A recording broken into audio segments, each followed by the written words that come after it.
I think we've done a great job of growing some players here and within the farm system, but sometimes you have to go out and you have to buy, and that's just the name of the game. And we'll see what happens this offseason. Hopefully, we can add some players and become a better team. Yeah. So Cal spoke to the media a little bit after the second to last game of the season. He basically said the front office didn't do enough. We traded Paul Sewald, and then the bullpen struggled, and we didn't go out and get guys. Then we should have spent money like the other team on the other side. You look over in the other locker room right there; they've added more than anybody else, and you saw where it got them this year. So there's more than one way to skin a cat, that's for sure. And to be fair, the team on the other side lost 100 games like 2 years ago. Yeah. Like they're I don't think the Rangers are a team that you look at and be like, we want to be them, because the Rangers, and for what it's worth, they still have plenty of problems. Their pitching staff is an absolute mess. Their offense is good, but they have problems too. I mean, Corey Seager's hurt all the time. He was able to put together a really good season this year, and the guys that they have brought up, Josh Young, great player. Jonah Heim, great player, in my opinion. Like, Leody Taveras, great player. Evan Carter looks like he'll be a great player as well. You have like guys like Adolis Garcia, who strike out a lot, but also hits 40 home runs, and that's great and all. But spending the amount of money that they spent to get Jacob deGrom and to get Max Scherzer, and then, of course, Corey Seager and Marcus Semien, they are handcuffing themselves for a very, very long time over these contracts. So sure, some of these guys are going to probably put together great years with them, but it'll look exactly the same as it did for the Mariners when they had Robinson Cano, Nelson Cruz, Felix Hernandez, etc. on the team, where all of a sudden come 2018, 2019, you can't add players to your roster that you need to go get because you can't afford it. Look at the Braves, for example. They brought a bunch of guys up and they made their team better via additions from outside the organization. The Mariners have done a very similar thing, but they have not made their team better with additions from outside the organization. I think that is what Cal is talking about. The comment about him saying that, let's get a hold of, the Rangers here and see how they did it. That's not what he means. He means look at guys such as the Braves, for example, extending all of their players, going out and signing guys when they need it, trading for Matt Olson. Those are the moves you need to make after you already make a great core of the Ronald Acuñas, Ozzie Albies, Austin Rileys, etc. And the Mariners are doing that with Cal, with Julio, JK, hopefully, and of course their pitching staff is elite. Going out and getting those big names, people who have done it, people who have been there, people who are leaders, people who have shown time and time again that they can be successful in this league is definitely gonna, would help this clubhouse, would help this team, maybe help those little things, that we need. I think moving forward, when Cal said that, obviously he was frustrated, but that's exactly what he meant there. Not let's go spend $500 million. Yeah. Like, that just makes no sense. Yeah, the Rangers have hit on the majority of their acquisitions in the acquisition period, where obviously Corey Seager and Marcus Semien, you could have bet that they would be good, right? They've been generational players. They've shown generational talent. Guys coming up, you're talking about Josh Young and Jonah Heim, they've developed into great players.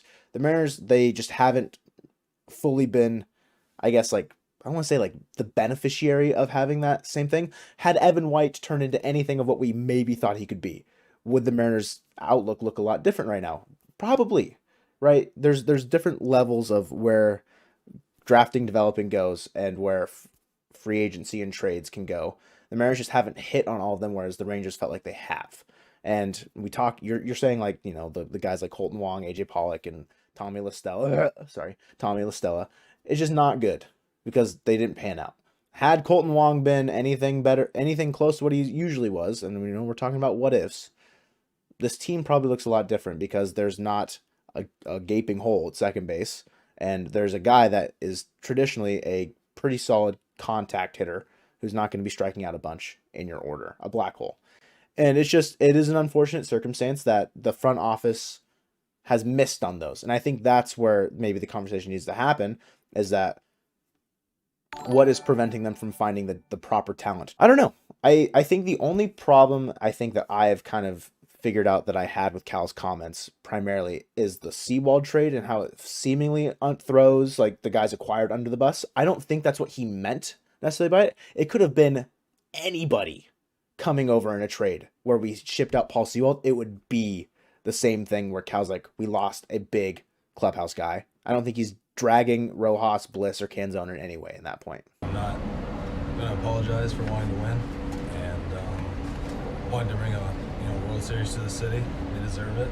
Yeah. What Cal, and to be fair, what Cal said is he said he's not going to apologize for wanting to win and wanting to get a championship to the city. And I respect the hell out of Cal for that. Yeah. For saying that. But basically, Scott talked about saying that, Cal's a young guy. He voices frustrations. He's a leader in that clubhouse. And he said, what he said, he's going to need to learn how to control his emotions going forward and whatnot. He has an opportunity to be a big-time leader for us, not just on the field, but in the clubhouse as well. And part of being a leader is, understanding where you're at, being able to control your emotions at those times. And it's happened to a few of our young players this year. A situation with George earlier. And I think those are growing pains. You understand, but understand too that your words are powerful. You do have a voice, and we listen to our players. I know I always do. So, again, understand the frustration. Cal was the first guy in this morning and in my office, and you talk through it on where he's at. There's just, sometimes there's a better way to go about those things, I guess. Scott Service coming out and apologizing, I think, is more of a front than anything, or saying good thing Cal apologized or whatever, is more of a front than anything, because Cal had no reason to apologize for what he said. Mm-hmm. He was right, and he was completely right in doing so. Do you think that Cal had any reason to apologize there? No, I don't think so. I mean, he didn't say anything, I guess, demeaning in any way. Like I said, the only thing I really had, was scratching my head about a little bit was just, the possibility of Rojas, Canzone, and Bliss feeling like they may have gotten thrown under the bus a little bit. And I would hope that that's not how they were, because it doesn't feel like it doesn't seem like, from an outsider's perspective, that they feel that way. Rojas looks like he's fit right in. Canzone looks like he's fit right in. Obviously, we haven't seen Bliss in the major leagues, but he was tearing it up in Tacoma. So how can anybody be mad at him for, how dare you entice the Mariners to trade Paul Sewald to get you? It's I don't know. It's just kind of silly. I just think that is the nature of where Cal, that's just kind of how it's going to be taken out of context to a certain degree for what Cal's saying.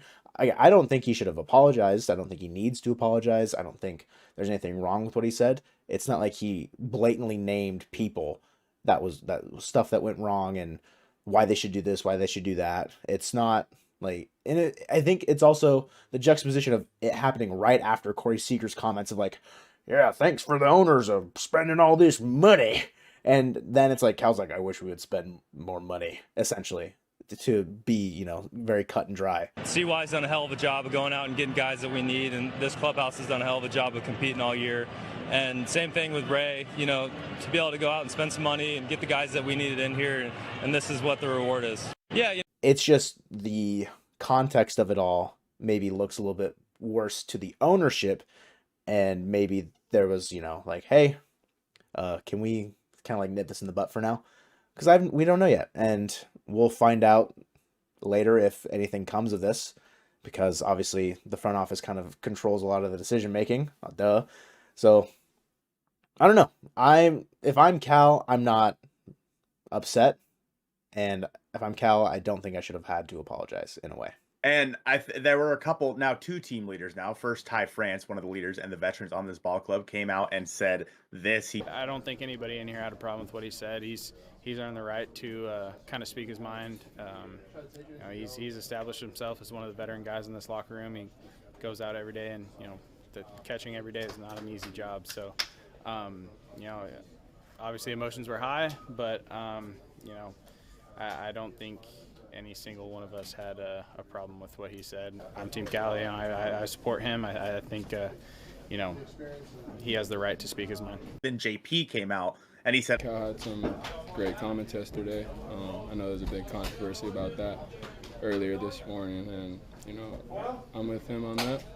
I think we need to go out there and really make a move to help this team win. And however Mariner's doing that, they just got to do it. And they're right. They are. And so that's all there is to it. I think that, I don't know.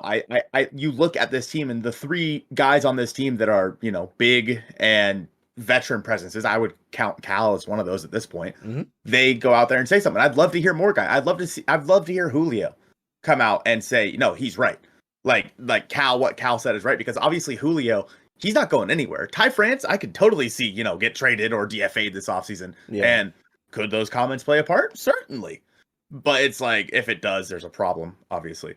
But I would love to see a guy like Julio, who's going to be here for years, say something. I'd love to see George come out and say something. I want them to all come out at this point and say, listen, what Cal said is right. We are now calling on the ownership to go out there and do something about it. We're counting on the front office to go out there and do something about it, because it's that time. If not this year, then never, in my opinion. Yeah, if not this offseason, it has to happen.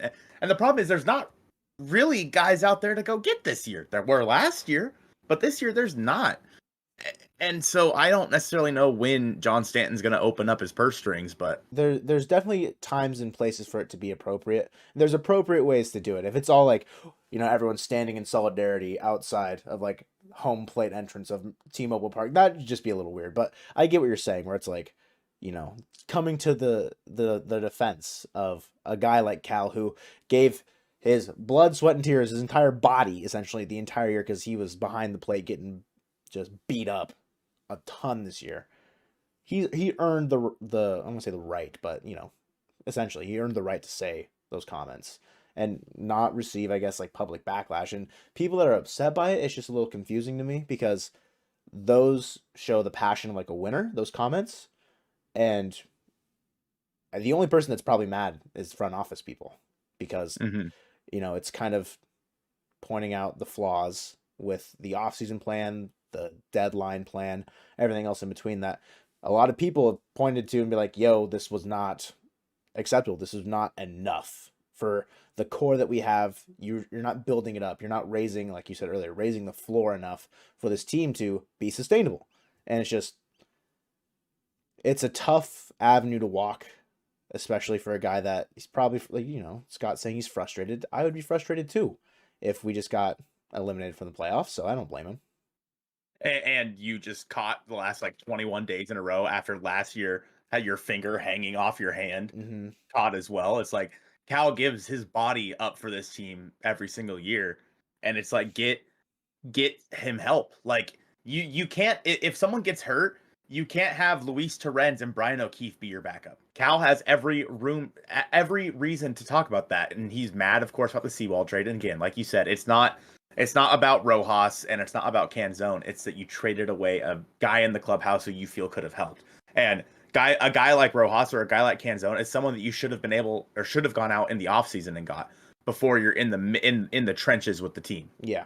So I don't know. I'm glad that none of us are mad at Cal. I think it's kind of BS that anyone's mad at Cal and that he had to apologize, but we'll have to just see what it works out to the rest of this offseason for the Mariners.